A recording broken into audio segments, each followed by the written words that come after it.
আসসালামু আলাইকুম গাইস। তো গত বর্ষ আমি এই বইটি অর্ডার করেছিলাম। তো আজকে আমার এই বইটি হাতে এসে পৌঁছেছে কুরিয়ারের মাধ্যমে। এই বইটি হচ্ছে বর্তমান যুব সমাজের অনুপ্রেরণা যাকে বলা হয় মানবতার ফেরিওয়ালা। তিনি হচ্ছেন আমাদের শেরপুর জেলার জনপ্রিয় একজন কন্টেন্ট ক্রিয়েটর ফরসব বিল্লাল ভাই। তার হাতের লেখা বই হৃদয় ভাঙার গর্জন। তো এই বইটি আমি হাতে পেয়ে সত্যি খুব আনন্দিত। আপনারা হয়তো ভাবছেন যে সামান্য এই বইটি হাতে পেয়ে এত আনন্দিত হওয়ার কি আছে বা ভিডিও করার কি আছে। তো এর পেছনে একটা অবশ্যই কারণ আছে। কারণ থরসব বিল্লাল ভাইয়ের বাড়ি আর আমার বাড়ি প্রায় আধা ঘন্টার দূরত্ব গাড়ি দিয়ে গেলে।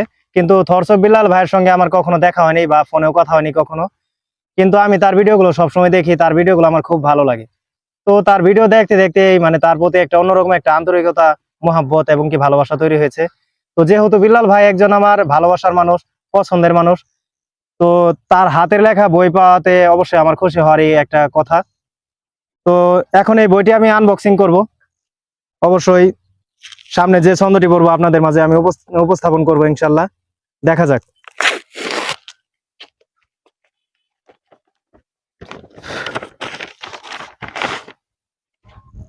এই হচ্ছে হৃদয় ভাঙার গর্জন, থরসব বিল্লাল ভাইয়ের হাতে লেখা বই। তো এখানে প্রসঙ্গ লেখা আছে এবং কি বিল্লাল ভাইয়ের জীবনী, লেখকের সবই বিস্তারিত লেখা আছে। হ্যাঁ, এখানে প্রথমে একটি ছন্দ আছে। ভালোবাসার এই আলো জ্বালাতে পেরেছে কজন, বেশিরভাগই তো হৃদয় ভাঙার গর্জন। পারবো কিনা জানি না, তবে স্বপ্ন আমার একটাই, আমি তোমার আফসোসের কারণ হতে চাই। হৃদয় ভাঙার গর্জন, পৃষ্ঠা নাম্বার 4।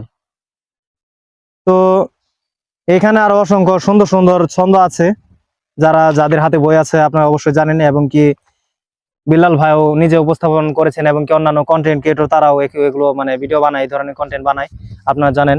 আর বর্তমান যুব সমাজের অনুপ্রেরণা কেন বলা হয়, কারণ আপনারা জানেন যে থরসব বিল্লাল ভাই প্রথমে কিন্তু একজন ওয়েটার চাকরি করতো প্রথমে সে, এবং কি সেখান থেকে আজকের এই জনপ্রিয় একজন কন্টেন্ট ক্রিয়েটর, সবার চেনা পরিচিত একজন মুখ থরসব বিল্লাল ভাই। তিনি আমাদেরকে চোখে আঙুল দিয়ে দেখেছেন এবং কি বুঝিয়েছেন যে কিভাবে সৎ পথে থেকে নিজের মেধা ও প্রতিভাকে কাজে লাগিয়ে সমাজে নিজেকে প্রতিষ্ঠিত করা যায়, কিভাবে মানুষের ভালোবাসা পাওয়া যায়, কিভাবে হাজারো মানুষের মনে জায়গা করে নেওয়া যায়, তা কিন্তু আমরা বিল্লাল ভাইয়ের কাছ থেকে শিখেছি। এই জন্য তাকে যুব সমাজের অনুপ্রেরণা বলা হয়। আর মানবতার ফেরিওয়ালা কেন বলা হয়, কারণ আপনারা ইতিমধ্যে দেখেছেন বিল্লাল ভাই শুধু আমাদের শেরপুর জেলায় নয়, অন্যান্য অনেকে জেলাতে নিজে গিয়েছেন এবং কি নিজে মাঠ পর্যায় থেকে টাকা কালেকশন করে গরিব অসহায় মানুষদের পাশে দাঁড়িয়েছেন। এই জন্য তাকে মানবতার ফেরিওয়ালা বলা হয়। তো জানি না এই ভিডিওটি বিল্লাল ভাইয়ের অব্দি পৌঁছাবে কিনা, তবে বিল্লাল ভাই খুবই একজন ভালো মানবিক একজন মানুষ।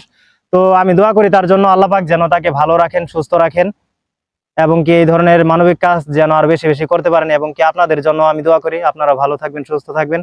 তো আমি এই ধরনের ভিডিও কখনো বানাইনি আমার লাইফে, এটাই ফার্স্ট ভিডিও। তো ভিডিওতে যদি কোনো প্রকার ভুল ত্রুটি হয়ে থাকে অবশ্যই ক্ষমা সুন্দর দৃষ্টিতে দেখবেন এবং কি আমার জন্য দোয়া করবেন। তো এই বলে আমি আমার ভিডিও এখানেই শেষ করছি। আসসালামু আলাইকুম। হৃদয় ভাঙার গর্জন।